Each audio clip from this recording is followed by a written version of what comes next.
Welcome back, travelers, to your Referral Roadmap. This podcast is dedicated to helping you unleash your personal and business revenue potential by cultivating referral relationships. In this 10-part series, we're diving into the dynamic realm of prospecting. We'll be exploring how prospecting in business can be a key driver of success, offering insights and strategies to master this essential skill to build your own referral-based business. So welcome back to Season 3. Welcome, Athena. Woohoo! Yay! I'm so excited. Today, we're going to be talking about unlocking growth, why prospecting is the lifeblood of sales success. So to define sales prospecting, because that may not be a super well-known topic, sales prospecting is the activity of identifying and contacting potential customers to generate new revenue. But I also wanted to throw Athena's definition in there as well. Prospecting behaviors or activities are the actions you execute, creating referrals and or leads resulting in revenue for you and your company, also known as what Athena likes to say, making it rain. Don't we all want to make it rain, but like not outside, right? Yes. Making it rain, bringing in the Benjamins, woo, into the revenue bucket. Yes. I love it. Well, today, did want to give you a little tip. Understanding your target audience is a key to maximizing your prospecting efforts. So you don't know who your target audience is, how to find them, what to do with them, then go back and watch Season 2 of our podcast. You can also check out our courses online or our blog. It's a free gift to you. So we will link all of those in the show notes below. But Athena, I bet you have a great story to kick off Season 3. So I'll kick it over to you. I do. And oh my goodness. Thank you guys so much for being back. Season 3. I can't believe this is so exciting. I have to tell you, Jada and I do a lot of things, but this podcast is one of our favorite. And so we're so excited. So if you're on the treadmill or you're driving down the road listening to this, you might want to save this because you'll want to take notes as always. But we're so excited you're here. If you've been following me in the last couple of seasons, then you have to know, or if you followed me at all, I love this topic. And I just have to say, I love this topic for so many reasons that I'll get into later, but I have to start off with telling you a story about a very good friend of mine who also was a client for a number of years. And I want to talk about his success. So he was in the military and retired out of the military after decades. And he decided to go into real estate. And if you know anything about real estate, it has the potential to earn you can be very successful and earn a great living, or majority of people in real estate find it complicated and difficult. And I think the average agent I know in the state of Oklahoma makes less than $50,000 a year.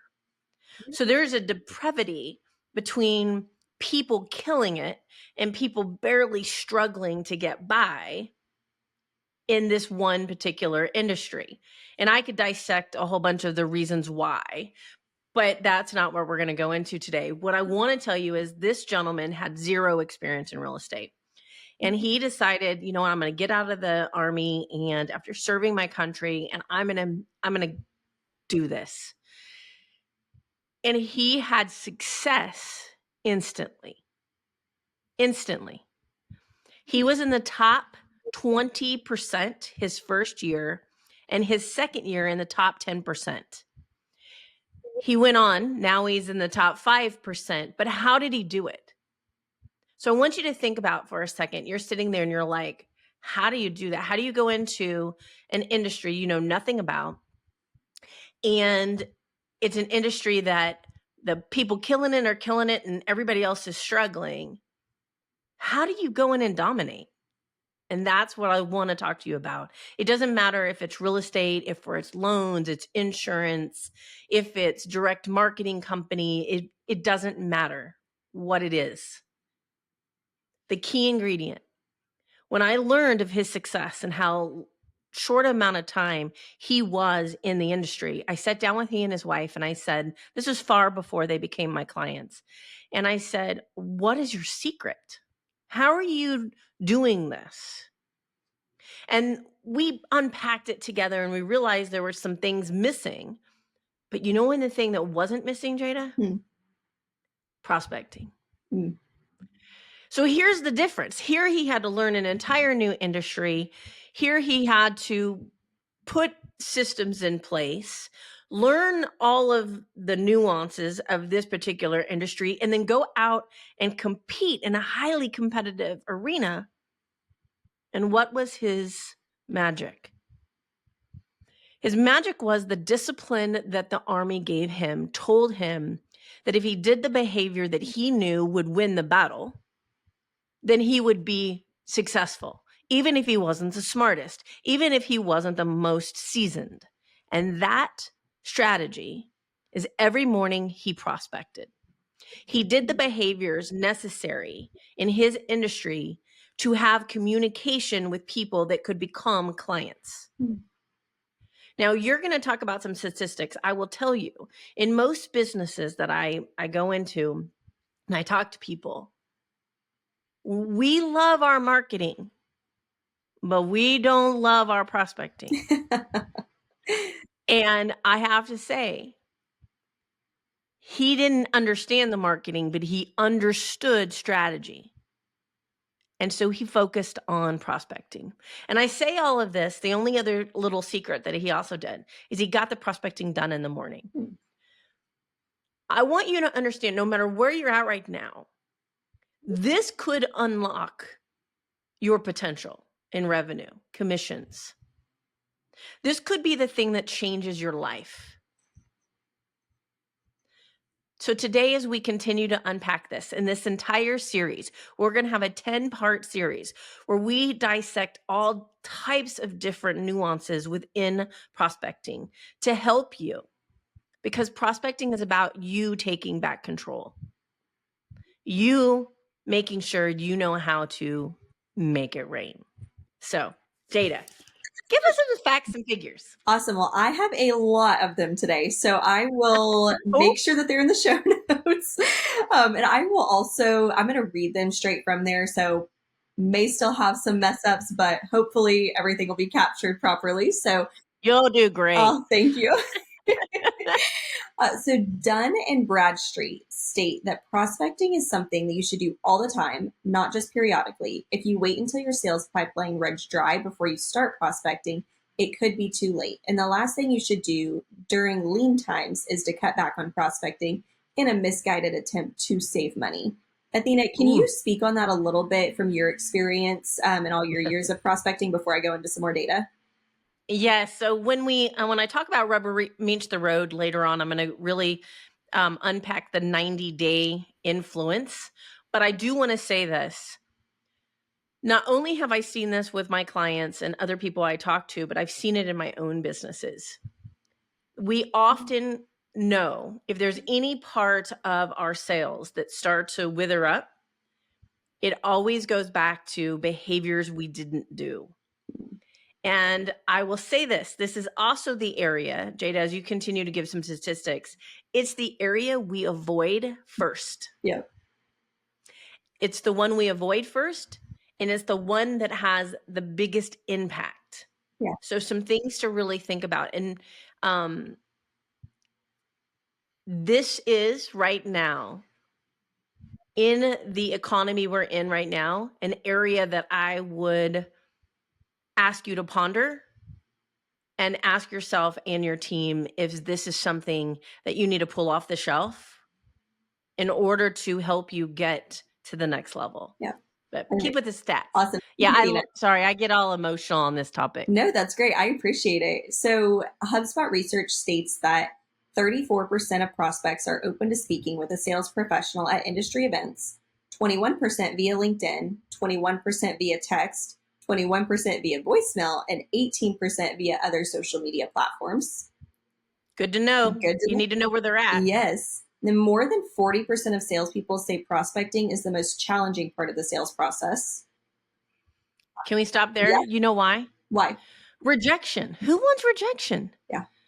Right? I mean, you prospect, no one wants rejection. Yeah.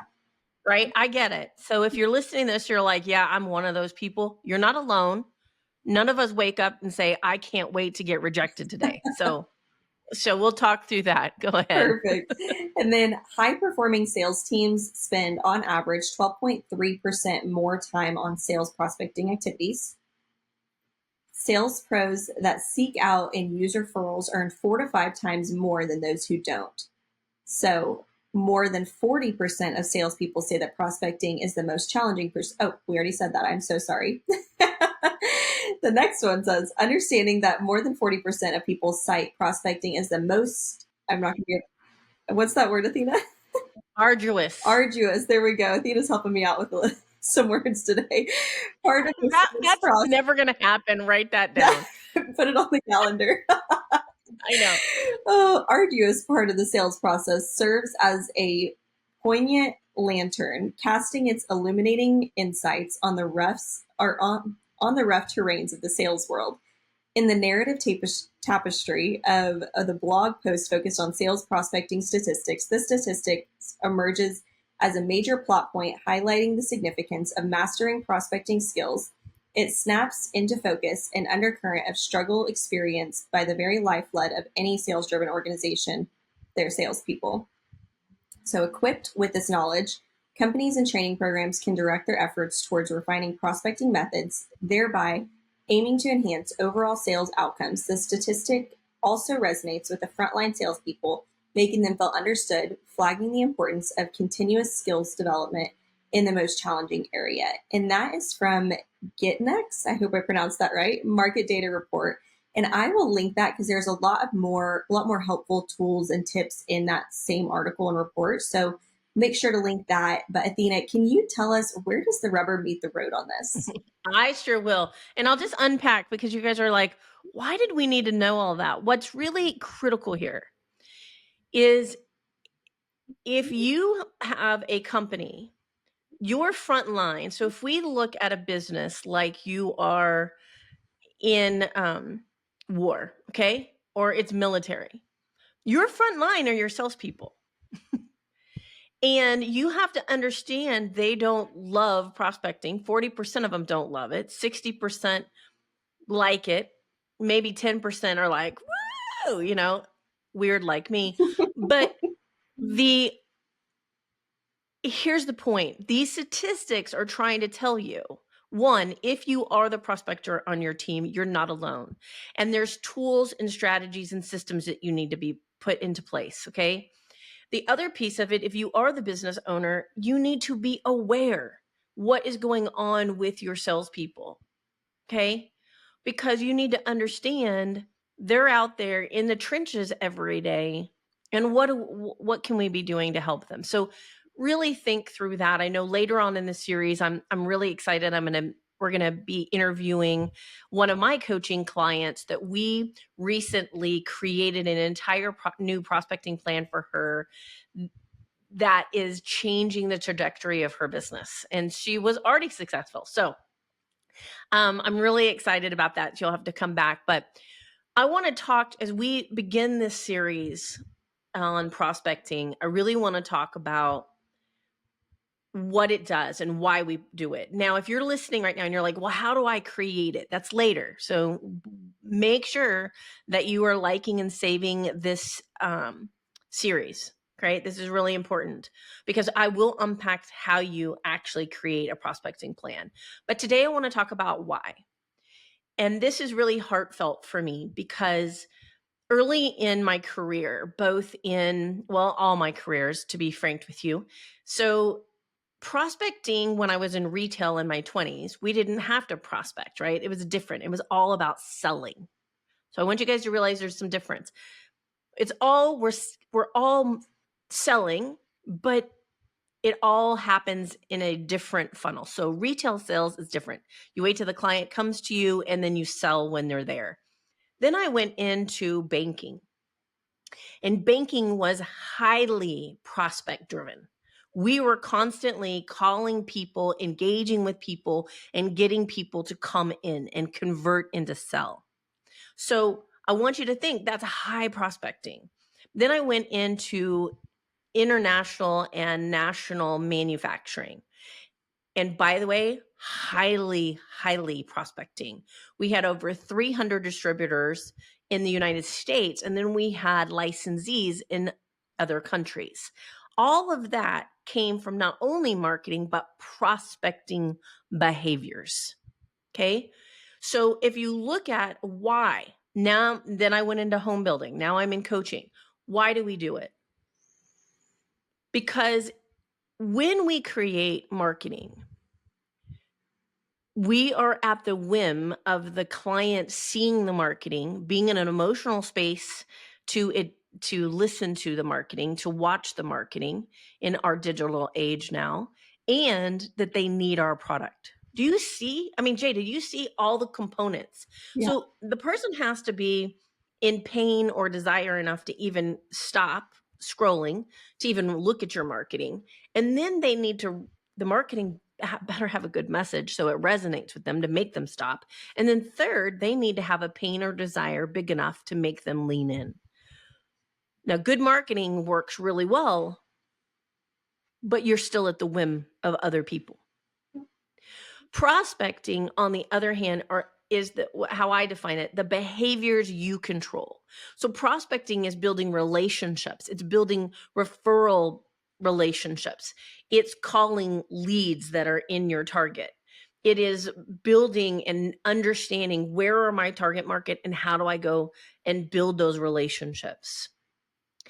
Because if times are tough and your marketing slows down, you can still double time or double down your prospecting and still get the results you want. And I know this is not story time, but I think this is important, Jada. So in the home building business in 2020, we usually get about, I don't know, how many leads do we typically get overall on our website for the home building business? It really ranges on the time of year, but I would say average is somewhere around 30 to 40 a month. Okay. All right. So that's like an average, right? It'll fluctuate. But in 2020, that 30 to 40 went to zero. Zero, right? I mean, the world was a little bit in chaos. And so it went to zero. And at the time, Jada wasn't on our team yet, and she was still in college. And so, Really? yeah. COVID grad. So that, right? Totally. So, but here's the thing. How many businesses or salespeople right now are you listening to me and you're like, I can't imagine if my leads just stopped? Everybody just digest that for a second. But here's what happened. As soon as I saw that, and by the way, it only took about a couple of weeks before we realized that had happened because of the reporting system that we have. But instead, I had an all hands, what I call all hands on deck meeting with my sales team and my business partner. And I said, first, we will not fear. We're not going to worry about this. We've never been a business that has been dependent on our marketing. We've always been a business that's dependent on our prospecting and our referral relationships. Mm-hmm. And I created a new prospecting plan and told my team, just do this and let's double down on the relationships we already have. And if we look at the statistics, we were fine.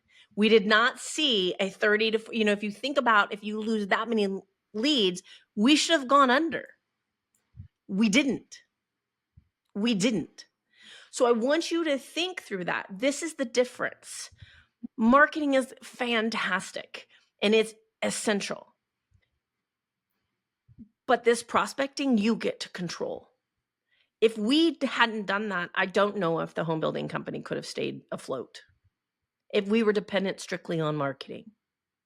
So I want you to understand that's why we're doing this 10-part series, because I want you to know that you have something in your toolbox in order to pull out and in rough times, lean into yourself and your behaviors to take control. And so one of the other things that is interesting that has happened, and I think it's kind of funny, but I continue to watch this statistic ring true, no matter what the industry is. And so one of the things I want to talk to you guys about is what I call, and Jada, I need to come back with a better verbiage on this, but 90-day reward, right? Okay, so let me talk about 90 days. And I'm telling you, I'm waiting for this to be debunked and not proven true by an industry, but it hasn't yet. And what does that mean? It means the prospecting behaviors you do today will not bear fruit for 90 days. Okay? I want you to digest that, people. The behaviors you do today will not bear fruit maybe for 90 days. So prospecting isn't instant gratification. I'm going to dial and I'm going to get a lead. I'm going to dial and I get a lead. It doesn't work like that.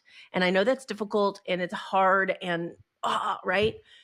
But I'm telling you, this is why you have to have a prospecting plan and you have to stick to it, because in 90 days, it'll bear fruit. And if you keep doing the behaviors every 90 days, which is every month, it continues. And before Jada came on the team, we had a lovely lady on our team, and she was working the leads, and she had some things happen in life. And all of a sudden, I saw a dip in the sales. So she and I sat down and we had a conversation, and she was just honest, which I so appreciated. And she said, I just wasn't prospecting at the level that I should have. So guess what? I could go back 90 days and see exactly when she let off the gas. And boom, 90 days later, we're hurting. So I want you, and she fixed it really quickly. So I want you guys to understand that that's a reality. So one, we want to take control of our business. Two, we need to understand that the behaviors we're doing today will affect it in 90 days. So this isn't something that when our sales pipeline gets full, we're like, I'm going to chill now. No, it has to be a behavior that stays consistent and is part of your culture. Very important. And the other thing that I really want to talk about there is ask yourself this question for yourself or your business. Do you have a prospecting plan? Do you have a culture in your business of prospecting? What would you do right now if all of your marketing leads, web leads, went to zero?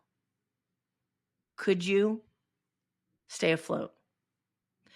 And if you aren't doing that, if you don't have that, please stay tuned for this series, because our heart is to help you be successful.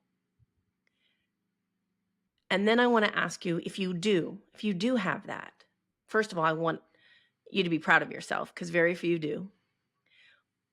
But is it celebrated? Is it rewarded? Think through all of these things, because I truly want you to understand your potential. And I want you to understand that I, in my humble opinion, believe a prospecting plan is more important, Jada, than a business plan. I said it. You guys are going to cancel me. That's what they're like, canceled. Because here's the thing. I have seen wonderfully written, beautiful business plans of businesses that fail. We've got to figure out where the revenue is going to come, and we've got to figure out how we actually do it. And so that's where we're going to continue. So today, just ask yourself those questions. And Jada, what's next? How do we keep this going? Yeah, so we would love to invite you travelers to join the Success Revolution. It is Athena's weekly blog fueled by relationships, referral, and revenue, where you will get those weekly growth strategies to take control of your sales revenue and achieve your full potential straight to your inbox. The link to subscribe will be below. And then also wanted to remind you all to like and subscribe to our podcast. It helps other people find this, and we know you are not the only person struggling with prospecting. We've all been there. So would love for you guys to like and subscribe. That way you can join us next week as Athena brings real talk and real strategies on the art of discovery, why prospecting is different from marketing. We'll see you next week.